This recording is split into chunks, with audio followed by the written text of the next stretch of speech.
तो मालविया जी ही बेहतर बता सकते हैं कि जिस तरीके से वो 20 लाख रुपए भेजे थे कहाँ से आए, मुझे जिस तरीके से षड्यंत्र करके उनको मुझे फंसाया गया, लेकिन फिर भी वहाँ क्षेत्र की जनता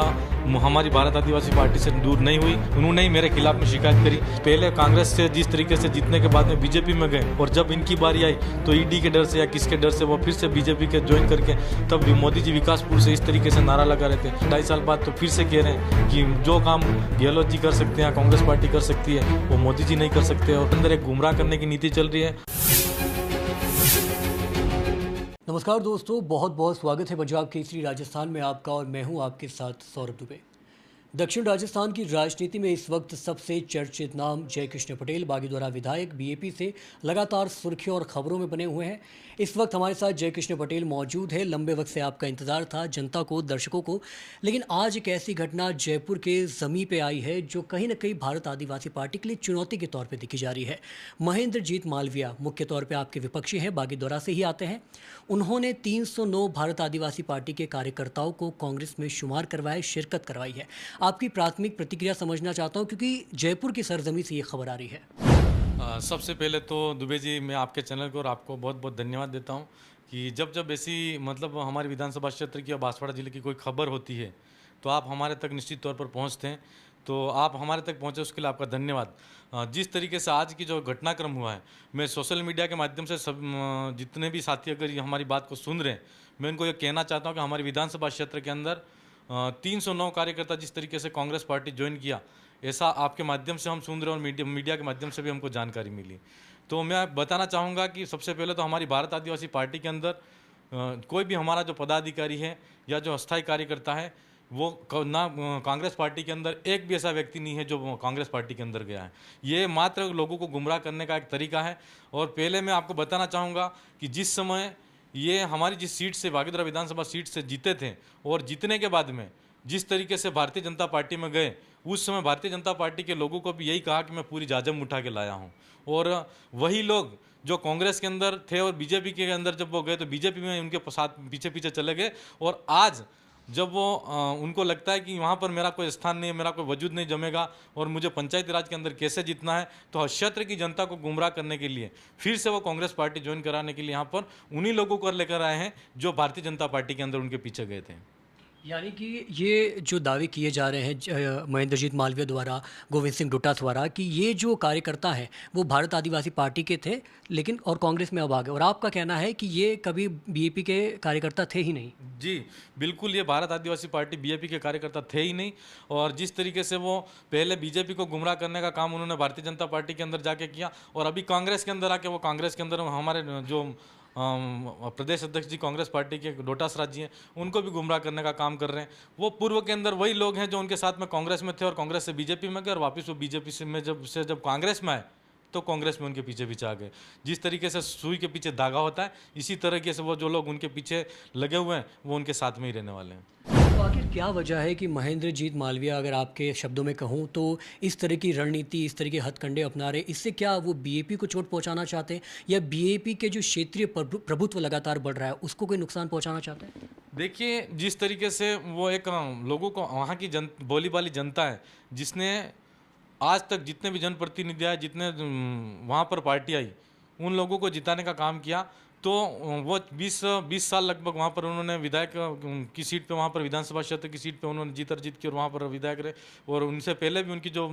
धर्मपत्नी थी वो जिला प्रमुख रही, उससे पूर्व वो खुद स्वयं रहे थे। तो ये वहाँ की क्षेत्र की जनता को कुल मिला के गुमराह करना, किसी भी तरीके से एन एक प्रकरण उनकी तरफ आकर्षित करके उनको क्षेत्र की जनता को गुमराह करके हमारे फिर से जनाधार खड़ा करने की कोशिश की जा रही है। लेकिन क्षेत्र की जनता अब समझदार हो चुकी है, वहाँ पर क्षेत्र की जनता जानती है कि अब उनके चक्कर में कोई आने वाला नहीं है।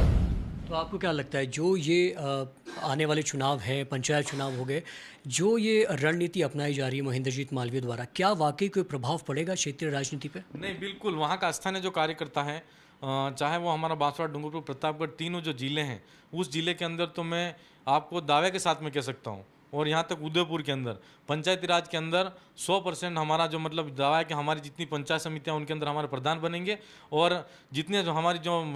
आदिवासी बाहुल्य इलाका है उस इलाके के अंदर सरपंच भी बनेंगे। तो जिस तरीके से वहाँ भारत आदिवासी पार्टी अपना जनाधार बढ़ा रही है और कांग्रेस पार्टी को उनको ऐसा लगता है कि वहाँ पर उनका जो जनाधार है वो खिसक रहा है, तो एन के प्रकार कैसे भी करके मीडियाबाजी करके मीडिया में एक प्रोपोगेंडा खड़ा करके अपना जनाधार जुटाने की कोशिश की जा रही है। महेंद्र जी जो तमाम ये आरोप लगा रहे हैं उस पे तो मैं ज़िक्र करूंगा, लेकिन जयकृष्ण जी, राजस्थान की जनता ये बेहतर तरीके से जानती है कि आपके साथ कुछ ऐसे घटनाक्रम जुड़े हुए हैं जो इस वक्त राजस्थान की राजनीति में काफ़ी चर्चा में, चाहे वो फर्जी डिग्री का मामला हो गया या एसओजी प्रकरण हो गया। आज जब महेंद्रजीत मालविया 300 कथित रूप से कहा जा रहा है कि 300 बीएपी के कार्यकर्ताओं को जब कांग्रेस की सदस्यता दिलवा रहे थे, तो भी उन्होंने इस चीज़ का जिक्र किया और जाहिर रूप से कहा कि आप पर इस तरीके के आरोप है, दोष है, और इसके बाद आप विधानसभा क्षेत्र में सक्रिय नहीं हैं, आप फरार चल रहे हैं, ऐसे आरोप आप पर लगाए गए हैं। मैं आपके माध्यम से यही कहना चाहूँगा कि पूर्व के अंदर जगह जो एससीडी का मामला है उसके अंदर अगर वो बात कह रहे हैं तो वो मालविया जी ही बेहतर बता सकते हैं कि जिस तरीके से वो 20 लाख रुपए भेजे थे, कहाँ से आए, किसने दिए, किसको दिए, क्यों दिए, और जिस वो भारतीय जनता पार्टी के अंदर आके उनका सहारा लेकर मुझे जिस तरीके से षड्यंत्र करके मुझे फंसाया गया, लेकिन फिर भी वहाँ क्षेत्र की जनता हमारी भारत आदिवासी पार्टी से दूर नहीं हुई, और जहाँ जिस तरीके से क्षेत्र की जनता ने जो एक जन भावना के तौर पर वहाँ जन समर्थन उमड़ा था, तो अभी जो उन्होंने फिर दोबारा से मतलब मेरे के पास में ये एसओजी की जो एफआईआर की कॉपी है उसके अंदर स्पष्ट लिख रखा है कि महेंद्र सिंह मालविया विरुद्ध जयकृष्ण पटेल, उन्होंने ही मेरे खिलाफ में शिकायत करी। मैं बताना चाहूँगा कि ये जो शिकायत आए तो दिन करते रहने का, और जिस तरीके से मुझे मेरे खिलाफ षड्यंत्र करते आ रहे हैं, तो ये इससे क्षेत्र की जनता का नुकसान हो रहा है। मैं आज जिस तरीके से यहाँ कभी जयपुर कभी जोधपुर जैसे जो चक्कर काटते हैं, तो आम जनता का इससे नुकसान हो रहा है। मैं दो हाथ जोड़कर ये आपके चैनल के माध्यम से यही कहना चाहूँगा कि मुझे इस क्षेत्र की जनता ने जिस तरीके से वहाँ पर एक जन समर्थन देकर वहाँ पर विधायक बनाया, तो आप जनता की भावना का आदर करें, सम्मान करें, और एक विधायक होने के नाते मैं आपसे यही कहूँगा कि मेरा एक व्यक्तिगत संघर्ष से मुझे किसी प्रकार की अगर हानि होती, चोट होती, मुझे कोई दिक्कत नहीं है। मैं शुरू से ही संघर्षशील व्यक्ति हूँ, और जिस तरीके से हमारा जो विचारधारा आदिवासी पार्टी का, भारत आदिवासी पार्टी का, तो हमारा जो आदिवासी संस्कृति है वो भी संघर्षशील रहा है। तो मैं चैनल के माध्यम से यही कहूँगा कि अगर मेरा व्यक्तिगत कोई नुकसान होता है मुझे कोई दिक्कत नहीं है, लेकिन उससे आम जनता का नुकसान हो रहा है। और मेरा संघर्ष जब चुनाव के अंदर हम लोग आए थे, तब से हमने ठान लिया था कि संघर्ष जारी है और जारी ही रहेगा आगे, चाहे वो राजनीतिक संघर्ष हो चाहे सामाजिक संघर्ष हो। लेकिन जिस तरीके से जन भावना को जो आहत और ठेस पहुंचा रहे हैं, वो बिल्कुल कहीं न कहीं एक लोकतंत्र के लिए मैं ठीक नहीं मानता हूं। और उनको धरातल पर जिस तरीके से जनता का दिल जीतना है, तो इस क्षेत्र के अंदर फिर से उनको खुद को अपने आप को एक प्रेजेंट करना होगा। और जब वो पहले कांग्रेस से जिस तरीके से जीतने के बाद में बीजेपी में गए, तो जनता को उस समय उन्होंने 20 साल तक धोखा देने का काम किया, और जनता को सौगंध खिला करके जिस तरीके से उन लोगों आम जनता को गुमराह करने का काम किया। और जब इनकी बारी आई तो ईडी के डर से या किसके डर से वो फिर से बीजेपी के ज्वाइन करके, तब भी मोदी जी विकासपुर से इस तरीके से नारा लगा रहे थे। आज जब उनको फिर से पता लगा 2.5 साल बाद, तो फिर से कह रहे हैं कि जो काम गहलोत जी कर सकते हैं या कांग्रेस पार्टी कर सकती है, वो मोदी जी नहीं कर सकते, और आज कांग्रेस पार्टी के काम गिना रहे हैं। तो कहीं ना कहीं ये क्षेत्र के अंदर एक गुमराह करने की नीति चल रही है। आम जनता को एक भोली भाली क्षेत्र की जनता को गुमराह किया जा रहा है, पर वहाँ क्षेत्र की जनता है वो भली बाती जान चुकी है कि वो गुमराह होने वाली नहीं है। एक और काफ़ी लाजमी सवाल है पंचायत चुनाव से जुड़ा हुआ, क्योंकि सब जानते हैं कि ये जो भी रणनीति अपनाई जा रही है तमाम पार्टियों द्वारा, वो कहीं ना कहीं पंचायत चुनाव के मद्देनज़र ही की जा रही है। कितना आश्वस्त है आप भारत आदिवासी पार्टी की जीत को लेकर पंचायत चुनाव में, और बागीदोरा में क्या स्थिति है? देखो, मात्र जिस तरीके से आप बागीदरा की बात कर रहे हो, बागीदरा अकेले की बात मत करो। हमारा जो बांसवाड़ा, डूंगरपुर, प्रतापगढ़ और उदयपुर का जो इलाका है राजस्थान के अंदर, जिसको दक्षिण राजस्थान कहा जाता है, वहाँ पर पंचायती राज चुनाव के अंदर आप देख दीजिएगा, नगर निकाय चुनाव के अंदर देखिएगा, तो उसके अंदर हमारा जो भारत आदिवासी पार्टी का जो बिल्कुल 100% अच्छा परफॉर्मेंस रहेगा। हमारा वहाँ पर प्रधान बनेगा प्रत्येक पंचायत समिति के अंदर, और लगभग हमारे सभी पंचायतों के अंदर सरपंच भी हमारी भारत आदिवासी पार्टी के बनेंगे, और हमारा वहाँ पर जिला प्रमुख भी सभी जिले पे बनेंगे। ऐसा मैं पूरी जनता का जिस तरीके से जन भावना है और उनका जो आत्मविश्वास है, संगठन के प्रति जगह है, एक नई उम्मीद और नई ऊर्जा के साथ में युवा के अंदर जो ताकत है वो ताकत कायम रहेगी, और हमारी जो लड़ाई है जो आने वाले समय के अंदर भी जारी रहेगी। पार्टी की स्थिति क्या है आपको लेके, क्योंकि जो आपके साथ हो रहा है, और मुझे काफ़ी खबरें भी आई है कि लगातार पार्टी आपके साथ बनी हुई है, क्या कुछ स्थिति है पार्टी की? क्या राजकुमार रोत क्या कहते हैं, सांसद जो है? बिल्कुल निरंतर जैसा पार्टी के अंदर हमारे जो वरिष्ठ विधायक के तौर पर भी वही हैं और भारत आदिवासी पार्टी के तरफ से हमारे सांसद का प्रतिनिधित्व करते हैं। उनको बांसवाड़ा डूंगरपुर की जनता ने चुना, लेकिन आज देश भर के अंदर सारे आदिवासियों का नेतृत्व करते हैं। और जिस तरीके से मीडिया के माध्यम से या कोई और अन्य माध्यम से आपको किसने खबर दी वो मुझे नहीं पता, लेकिन मैं ये कह सकता हूँ कि हमारी पार्टी के अंदर किसी प्रकार का कोई भी एक प्रतिशत भी किसी प्रकार से कोई ऊंच नीच कुछ भी नहीं है। पूरे पार्टी और संगठन कोरम हम सब बैठ के काम करते हैं, बैठते हैं, सभी बातों पर चर्चा करते हैं। और हमारी पार्टी के अलावा भी हमारा एक मतलब एक जो विशेष टीम भी होती है जो हमको समय समय पर गाइड करती है। तो ऐसा कोई भी नहीं है जिस तरीके से आप मुझे कह रहे हैं कि पार्टी के अंदर एकता है, संगठन है, विश्वास है, सब कुछ है। आने वाले समय के अंदर बांसवाड़ा डूंगरपुर प्रतापगढ़ के अंदर हमारा एक तरफा जिला प्रमुख और पंचायत समितियों के अंदर प्रधान बैठेंगे और संगठन पर हमको विश्वास है। आखिरी 2 सवाल पूछना चाहता हूँ जयकृष्ण जी। जब ये सब प्रकरण आपके साथ होता है और ये सब आरोप और दोष आप पे लगते हैं, तो क्षेत्र की जनता की प्रतिक्रिया क्या आती है? क्या वो जयकृष्ण के विरोध में आ जाती है या फिर आपको आपके समर्थकों का बहुत ज़्यादा सपोर्ट मिलता है? क्या होता है? पूर्व के अंदर भी जैसे जिन जिन लोगों ने वहाँ पर विधानसभा क्षेत्र के अंदर आवाज़ मजबूत करने की काम किया होगा, चाहे वो भारतीय जनता पार्टी से कोई प्रत्याशी रहा होगा, लड़ा होगा, और चाहे वो किसी अन्य पार्टी से लड़ा हो, चाहे वो जनता दल से लड़ा हो, तो जितने भी जनप्रतिनिधि थे उन लोगों को हमेशा मतलब जैसे हारने के बाद ये जब जीत जाते हैं और जो जैसे कोई अन्य पार्टी का व्यक्ति हार जाता है तो उनके कार्यकर्ताओं को, उन लोगों को बदनाम करने के लिए उनको जेल में डालने का काम करते हैं, डराने का काम करते थे, धमकाने का काम करते थे। ये उनकी पुरानी रणनीति है। तो क्षेत्र की जनता उन सब से भली भांति जानती है। और आपको पता होगा पूर्व के अंदर भी हमारे जो उस क्षेत्र के अंदर एक कद्दावर नेता हुए थे जो भारतीय जनता पार्टी से चुनाव लड़े थे, तो वहाँ पर भी उन लोगों को कम से कम 300-400 जो तंत्र मंत्र विद्या के माध्यम से उन लोगों को जेल के अंदर डलवाया, कई तरीके से पुलिस प्रशासन का दबाव बना के उनके साथ मारपीट की गई। तो ये तो आम बात है और लगभग मतलब क्षेत्र की जनता पूरी तरीके से जानती है कि जब किसी बड़े आदमी की सत्ता होती है और सत्ता के बाद में जब कुर्सी जाती है तो स्वाभाविक बात है कि सत्ता कुर्सी जाने के बाद में वो थोड़ा बहुत तो बौखलाया हुआ रहता ही रहता है, तो वो कुर्सी लेने के लिए कुछ नहीं कुछ तो प्रयास करेगा ही करेगा। क्षेत्र की जनता भी भली भांति जानती है इस बात को।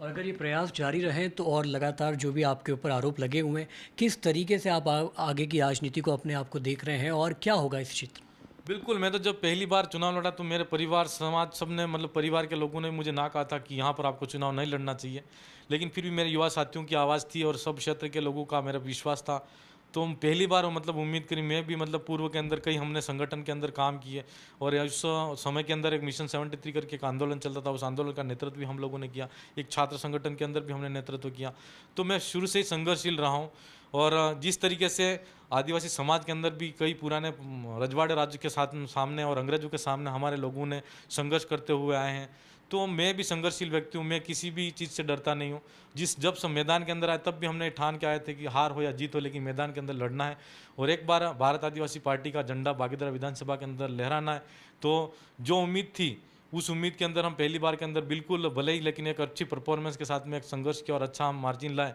और हम 62,000 वोट के लाए उस विधानसभा क्षेत्र के अंदर। और लेकिन मैं आपके चैनल के माध्यम से ये भी पूछना चाहूँगा कि आज मेरे पर जितने लोग जो मेरे पर इल्ज़ाम लगा रहे हैं, तो क्षेत्र के तमाम मीडिया को भी मैं कहना चाहता हूँ कि एक बात ये भी वहाँ पर खुलासा होना चाहिए कि वहाँ पर जिस तरीके से वो एक जीती हुई बागीदरा विधानसभा सीट से वो जीतने के बाद में कांग्रेस छोड़कर बीजेपी के अंदर क्यों गए, ये सबसे बड़ा सवाल है। और मीडिया के माध्यम से ये बात वहाँ पर उनको पूछनी भी चाहिए और उनको खुद को बताना चाहिए कि मेरा भी सवाल है क्यों गए थे। और गए थे तो वहाँ से जब उससे पूर्व में कह रहे थे कि मोदी जी विकास कर सकते हैं, विकास पुरुष हैं, और तो थोड़े समय बाद के अंदर अब कह रहे हैं कि भारतीय जनता पार्टी काम नहीं कर सकती और मोदी जी विकास पुरुष नहीं है, देश को बर्बाद कर दिया। आज कांग्रेस जो कर सकती है वही कांग्रेस कर सकती है ऐसा कह रहे हैं और कांग्रेस ने ये तमाम काम किए और कांग्रेस पार्टी के काम गिना रहे। तो सबसे पहले तो मेरे पर जो इल्ज़ाम लगा रहे हैं वो कभी कांग्रेस से बीजेपी के अंदर फरार हुए और बीजेपी से फिर कांग्रेस के अंदर फरार हुए। तो मैं आपके चैनल के माध्यम से यही कहना चाहता हूँ कि ये दल बदल की राजनीति वो क्यों कर रहे हैं और इसके पीछे कारण क्या है। और आज अगर वो वापस कांग्रेस पार्टी के अंदर आए हैं तो उस समय छोड़ के क्यों गए थे? ईडी के डर से गए थे कि कोई और डर था उनको या फिर क्या था वो तो वही बता सकते हैं, लेकिन मैं यही चैनल के माध्यम से पूछना चाहूँगा। एक आखिरी सवाल, क्योंकि हम लगातार बात कर रहे हो तो मेरे जहन में आया, चेतर वसावा का मामला है गुजरात का।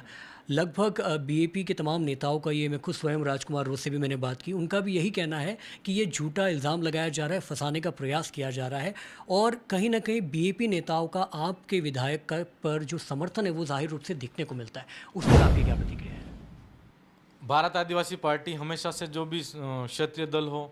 और जो मतलब एक जल जंगल ज़मीन और जो हमारा जो मूल मुद्दा है विचारधारा पे काम करने वाला कोई भी व्यक्ति हो, चाहे वो किसी पार्टी का हो, उस व्यक्ति के साथ में खड़ी रहती है। जिस तरीके से चेतर वसावा के साथ में हमने पूर्व के अंदर जो घटनाक्रम सुना है कि उनको एक 7 साल की सजा के जिला सेशन के अंदर सुनाई गई है, तो मैं यही कहना चाहूँगा कि जो भी सत्ताधारी पार्टियां होती, चाहे वो किसी भी राज्य के अंदर हो, बड़ी पार्टी के सामने जब छोटी पार्टियां उभरती हैं या एक अलग विजन और अलग विचारधारा से नया एक संगठन खड़ा होता है, तो वो संगठन के सामने चुनौतियां हमेशा शुरू से रहती हैं। हम जैसे देखते हैं कि पूर्व के अंदर दिल्ली के अंदर एक अरविंद केजरीवाल जी थे जो आम आदमी पार्टी से थे, तो उनको भी कई मतलब कई संघर्ष का सामना करना पड़ा और जेल जाना पड़ा। आज चेतर वसावा भी आम आदमी पार्टी से हैं, वो आदिवासी हैं इसलिए उनको भी जेल जाना पड़ा। और जिस तरीके से वो जल जंगल ज़मीन की लड़ाई और एक आम गरीब परिवार के लिए लड़ रहे थे, तो हाँ एक दुर्भाग्य की बात है कि आदिवासियों के साथ में ऐसा हो रहा है। झारखंड के अंदर हेमंत सोरेन जो क्षेत्रीय पार्टी से आते हैं उनको भी जेल जाना पड़ा। तो ये तमाम जितने घटनाक्रम हैं, तो मैं चैनल के माध्यम से यही कहना चाहूँगा, जनता को भी यही कहना चाहूँगा कि कोई बड़ी पार्टी हो, उसकी पार्टी के सामने जब छोटा संगठन बड़ा होता हुआ दिखाई देता है, उस आम जनता उससे जुड़ती हुई दिखाई देती है, तो इन संघर्षों का सामना हर संगठन को करना पड़ेगा। और कहीं न कहीं इन संगठन के माध्यम से किसी व्यक्ति को शिकार भी बनाया जा सकता है। जिस तरीके से गुजरात के अंदर चेतरभाई वसावा के पास में जो समर्थन है आम जनता का, वो एक आम आदमी पार्टी के लिए काफ़ी बहुत बड़ा ज़्यादा समर्थन जुटाया। तो वहाँ पर जो बड़ी पार्टियाँ हैं वो चेतरभाई वसावा और आम आदमी पार्टी का डर भी था उन लोगों को, और जल जंगल ज़मीन की मांग भी कर रहे थे, आदिवासियों के हक अधिकार की बात कर रहे थे। हम भारत आदिवासी पार्टी के लोग इसलिए समर्थन करते हैं कि वो भील प्रदेश की मांग करते हैं, जल जंगल ज़मीन की मांग करते हैं, आदिवासियों के हक अधिकार पर लड़ाई लड़ते हैं। और किसी भी विचारधारा के अंदर जो आदमी हो, चाहे वो जल जंगल ज़मीन की मांग करेगा, भील प्रदेश की मांग करेगा, उस व्यक्ति के साथ में हम खड़े हैं। बहुत बहुत शुक्रिया जयकृष्ण पटेल जी पंजाब केसरी राजस्थान से बात करने के लिए। तो दोस्तों हमारे साथ मौजूद थे जयकृष्ण पटेल, बीएपी से बागीदोरा विधायक है। लगातार क्षेत्रीय राजनीति में तमाम जो सवाल आपके जहन में थे, मेरे जहन में थे, वो आपके ज़रिए मेरे ज़रिए जयकृष्ण जी से पूछे गए हैं और उनका जो जवाब है वो तलाशने का प्रयास किया गया है। संक्षिप्त में अगर समझाऊँ तो जो भी आज कुछ हुआ है, महेंद्रजीत मालवीय द्वारा जो भी भारत आदिवासी पार्टी के 309 कार्यकर्ता कांग्रेस में शिरकत करने का दावा किया जा रहा है, उसको जाहिर रूप से जयकृष्ण पटेल फर्जीवाड़ा करार दे रहे हैं और कह रहे हैं कि ये अनौपचारिक रूप से ये जो भी किया जा रहा है वो सिर्फ और सिर्फ राजनीति का हिस्सा है। अब जयकृष्ण जी की तमाम वक्तव्यों से आप कितने सहमत थे, कितने असहमत थे, अपनी जो राय है, अपनी जो प्रतिक्रिया है वो कमेंट बॉक्स आपके लिए खुला है। देखते रहिए तमाम खबरों के लिए पंजाब केसरी राजस्थान। मैं हूँ सौरभ दुबे और मेरे साथ मौजूद है कृष्ण कुमार शर्मा, कैमरा जर्नलिस्ट के तौर पर। नमस्कार।